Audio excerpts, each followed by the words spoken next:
Here's a villager carrying 5 stone back to the town center. Once the stone is deposited, we should have enough to build a stone wall, which costs 5 stone. We'll just drop it off and... 4 stone? What is this? The interface in Age of Empires 2 sometimes lies to us. Or rather, it always lies to us. You see, all of these resource counts are not actually integers. Behind the scenes, they're really decimal values, and the interface isn't consistent with how it rounds in different locations. Let's take another look at this villager while she's mining. Pay attention to the amount of stone she's carrying. As soon as it hits 5, we'll turn around and drop off the stone. There we go. The interface read 5, but now we have 4. The resources at the top of the screen always round down to the nearest integer. This rounding does make a bit of sense, since it ensures we always have the resources to purchase a unit when it looks like we should. But the resources being held by villagers are not rounded in the same way. They are rounded to the nearest integer.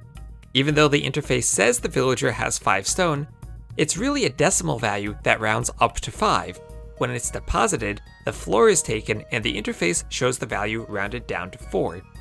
Villager work rates are given in decimal numbers that represent the amount of resource gathered per in-game second. There are no large jumps where villagers suddenly collect 1 unit of a resource. Instead, villagers collect a small amount of resource every game tick. For even more fun, we can start a villager collecting food from a boar. We'll force drop the food at the TC. If we do it fast enough, then we'll never see even 1 food carried in the villager interface. But over time, we still end up collecting food. Our total food counter goes up, even though we never see the vill carry any food. Think about all those times you've been stuck, unable to research the feudal age because you have 499 food.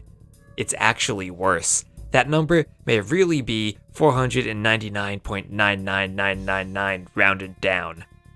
The same mechanic works for trade carts as well. If markets are really close to each other, then the trade cart will run back and forth with what looks like 0 gold, but that really is just a small positive number that rounds down to 0. We'll eventually start seeing our total gold count increase. So remember this trick whenever trying optimally to collect just enough of a resource. The villager's carry capacity rounds up, and if we pull the villager away too quickly, then we still might not gather as much resource as the interface would lead us to believe. Thank you all very much for watching, and I'll see you next time.